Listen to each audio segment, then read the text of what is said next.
የተወለደችውን ህፃን ልጅ ይዛ ወደ መጸዳጃ ቤት ነበር ያመራችው። ኬሮሲን የሚባለውን ጋዝ በመጠቀም ላያቸው ላይ ማርከፍከፍ ትጀምራለች ማለት ነው። ሰቃቂ የሆነ የግድያ ሙከራ ያደረገችው እናት ገና የ5 ዓመት እድሜ የነበራት ህፃን ዲቦራ እንዲሁም ደግሞ የ3 ዓመቱ ህፃን ናትናኤል ህይወታቸው ወዲያውኑ ሊያልፍ ችሏል ማለት ነው። ህይወቱን በዚያው ቅጽበት እንድታልፍ ያደርጋሉ። ከ12 ዓመት በታች የሆኑ ህፃናትን አስገድዳ ምትደፍር መምህርት ናት ማለት ነው።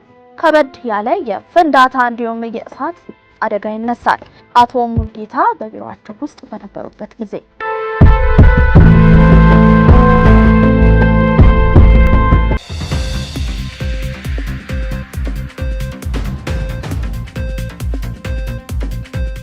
ጤና ይስጥልን የተወደዳችሁ የመሃል ሚዲያ አድማጭ ተመልካቾቻችን እንደምን ውላችኋል?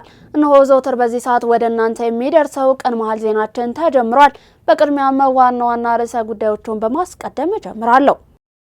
በአማራ ክልል ሰሜን ጎንደር ዞን ጎንደር ዙሪያ ወረዳ ስር በምትገኘው ድዛዝ ቀበሌ በታጠቁ ቡድኖች መካከል ሌሊቱን ሙሉ ሲካሄድ ባደረ ከባድ የእርስ በርስ የተኩስ ልውውጥ የታጣቂዎች ሕይወት ማለፉንና በርካቶች መቁሰላቸውም ታውቋል። ስም ዝርዝራቸውን አካተን ይዘናል። የታደሰ ወረደ እንዲሁም የደብረ ጽዮን ገብረ ሚካኤል ክንፎች ፍጥጫ የትግራይን መስተዳደር ለከፍተኛ ውጥረት ዳርጎታል ተባለ። ዝርዝር ዘገባውን ይዘን ቀርበናል። አምባሳደር አሊ አብዶ ከዚህ ዓለም በሞት ተለዩ። ቀደም ብለን ያደረስናቸው ለዛሬ ለአርብ ወደ እናንተ እንዲደርሱ ከተመራረጡት ቀን መረጃዎቻችን መካከል አበይት ርዕሰ ጉዳዮቻችን ናቸው። ከመሸጋገሪያ በኋላ ስንመለስ ወደ ዝርዝር ዜናዎቹ የምናልፍ ይሆናል።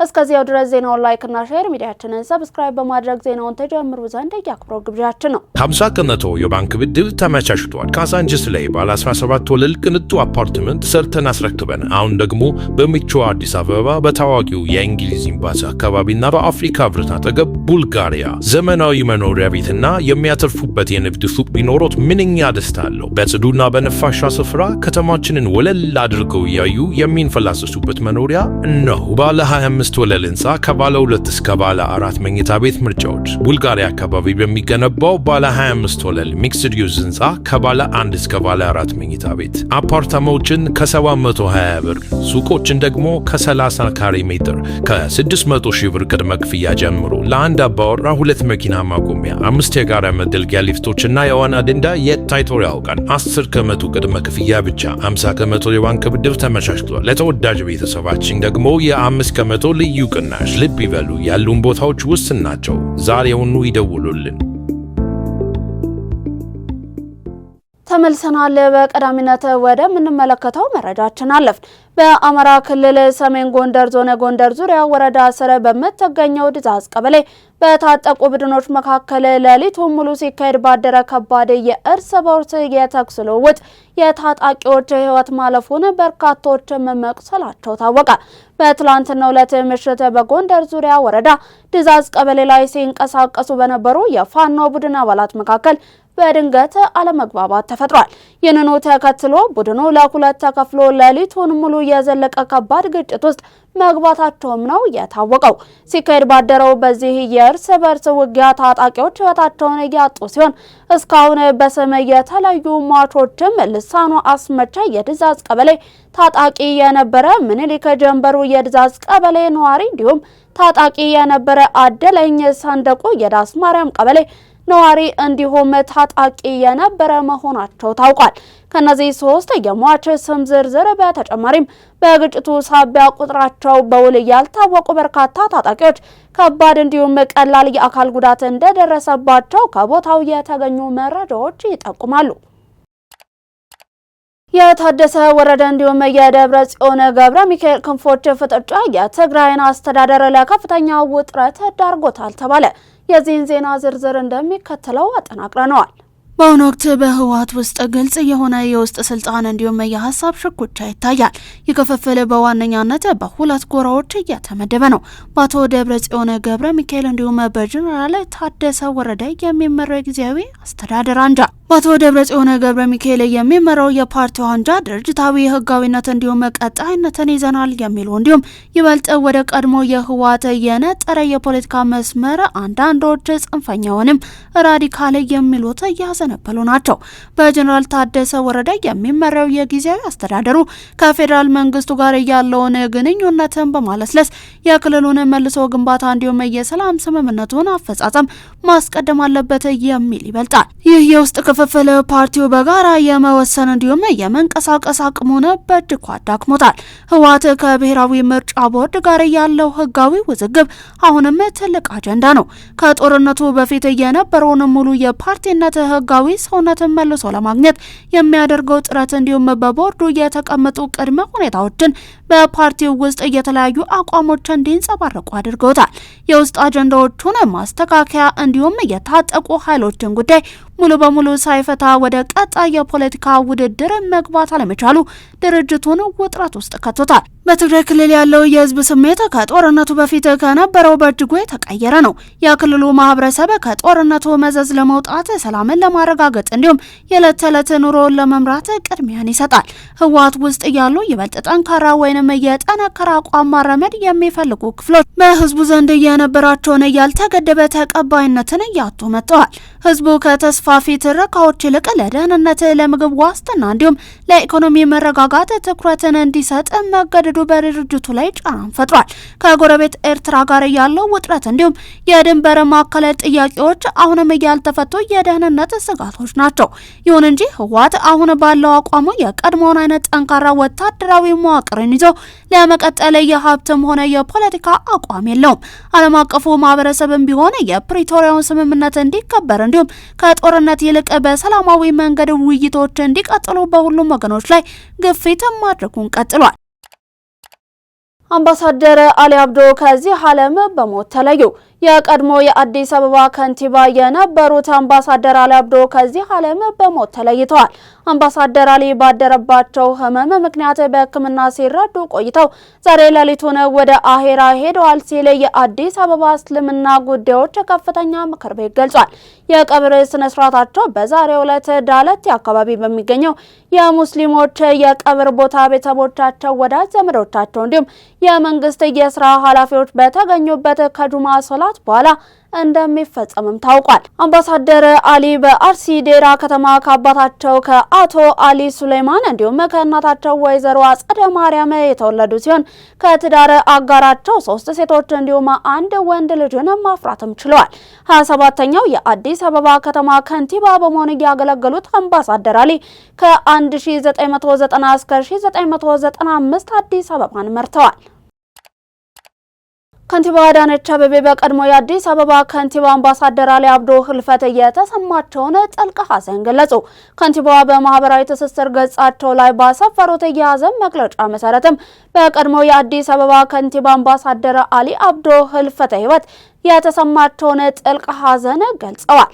አምባሳደር አሊ አብዶ 27ኛው የአዲስ አበባ ከተማ ከንቲባ በመሆን እንዲሁም በሱዳንና በናይጄሪያ የኢትዮጵያ አምባሳደር በመሆን ሀገራቸውን እያገለገሉ የሀገር ባለውለታ መሆናቸውንም ገልጸዋል። ለቤተሰቦቻቸው፣ ለወዳጆቻቸው እንዲሁም ለመላው ህዝብ መጽናናትን በመመኘት ፈጣሪ ነፍሳቸውን በአጸደ ገነት ያኑርልን ብለዋል።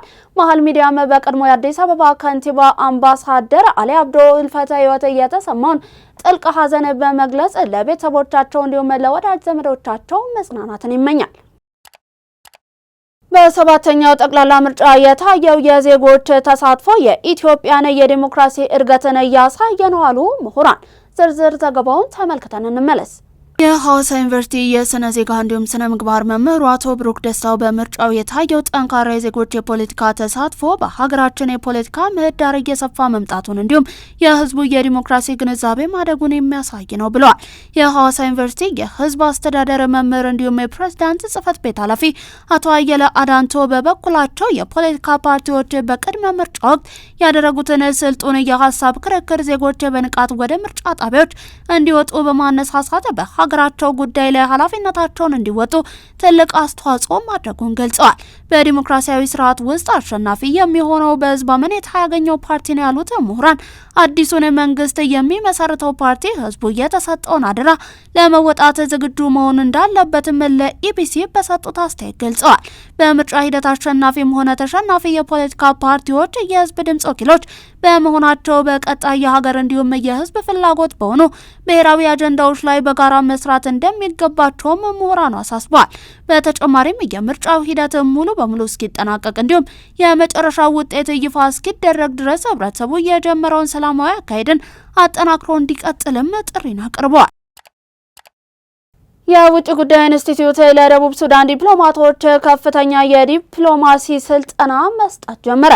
የውጭ ጉዳይ ኢንስቲትዩት በኢትዮጵያ እንዲሁም በደቡብ ሱዳን መካከል ያለውን ቀጠናዊ ትብብርን፣ የአቅም ግንባታ እንዲሁም ስትራቴጂካዊ ውይይትን ይበልጥ ለማጠናከር ያለመ ከፍተኛ የዲፕሎማሲ ስልጠና ለደቡብ ሱዳን ዲፕሎማቶች መስጠት ጀምሯል። የስልጠና መርሃ ግብሩን በይፋ የከፈቱት የኢንስቲትዩቱ ዋና ዳይሬክተር አቶ ጃፋር በድሩ በሁለቱ ሀገራት መካከል ያለውን ጥልቅ ታሪካዊ ትስስርን አውስተዋል።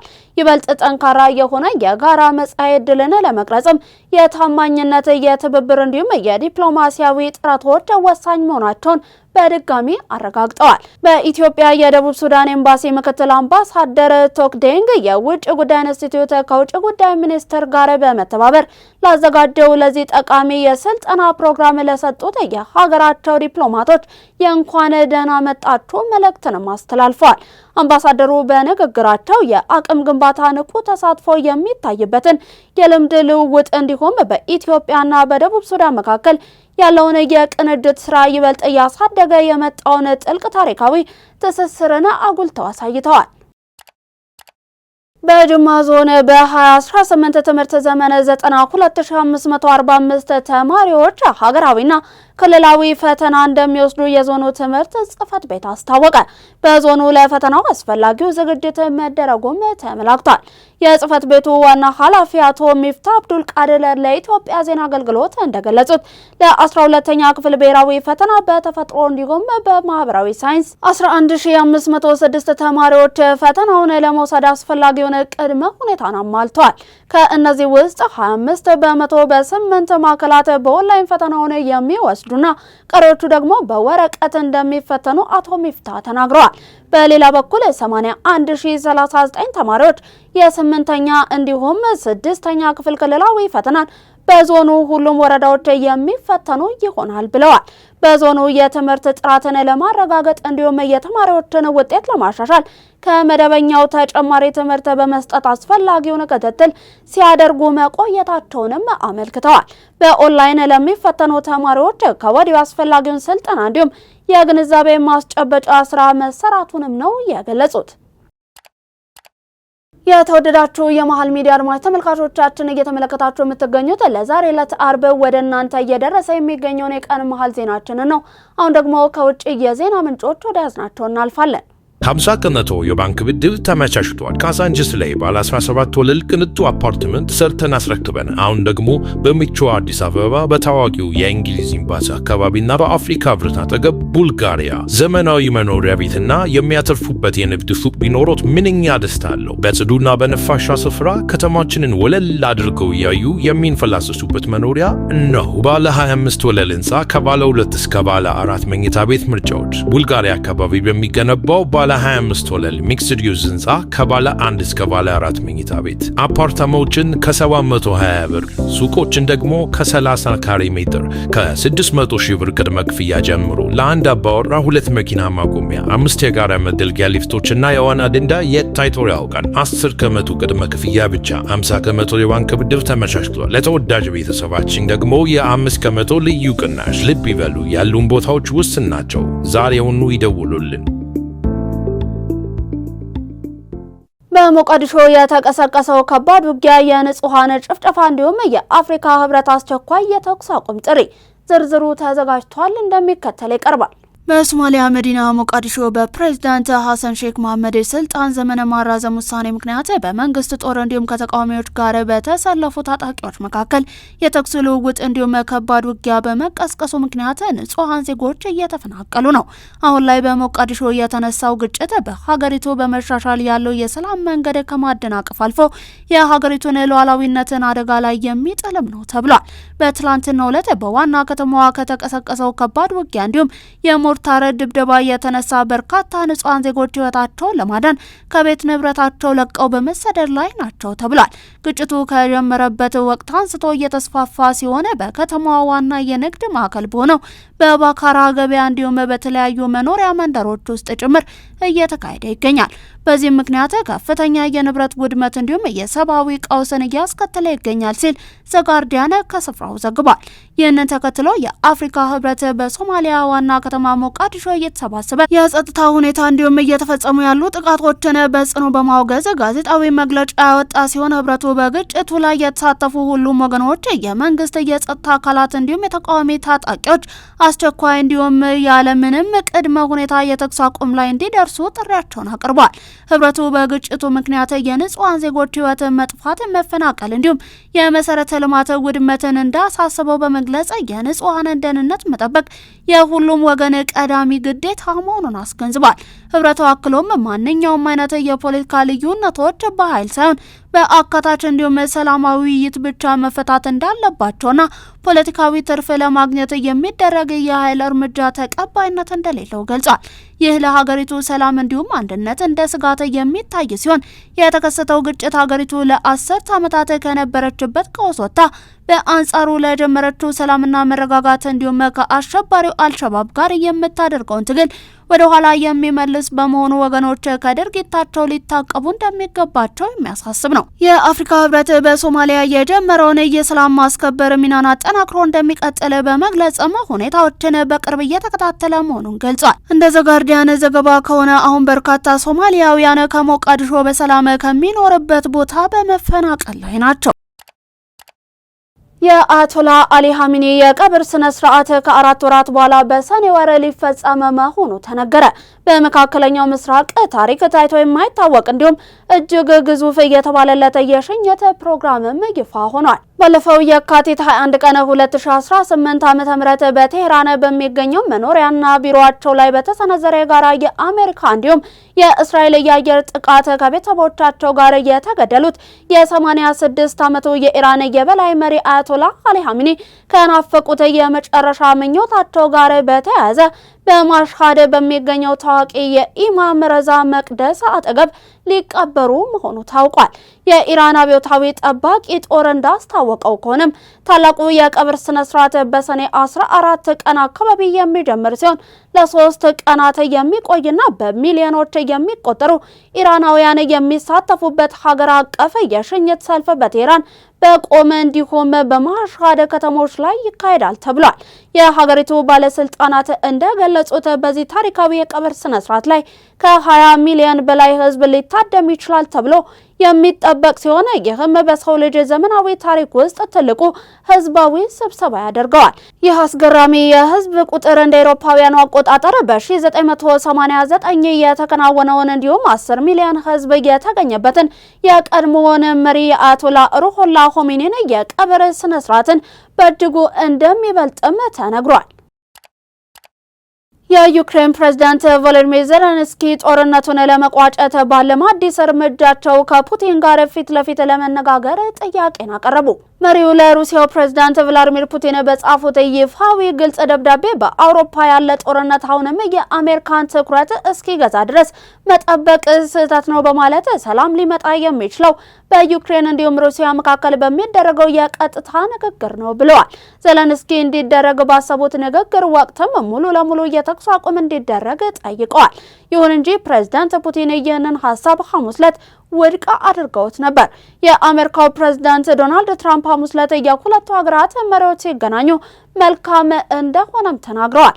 የደብዳቤው ይዘት እምቢተኝነት እንዲሁም ፌዝ ያለው ሲሆንም ዩክሬን በቅርቡ በሩሲያ ግዛት ላይ የፈጸመችው ጥቃት ላይ ያተኮረን ይመስላል። ዜሌንስኪ ፑቲንን ከ26 ዓመታት የስልጣን ቆይታ በኋላ እድሜ ጫና እያሳደረቦት ነው ብለዋቸዋል።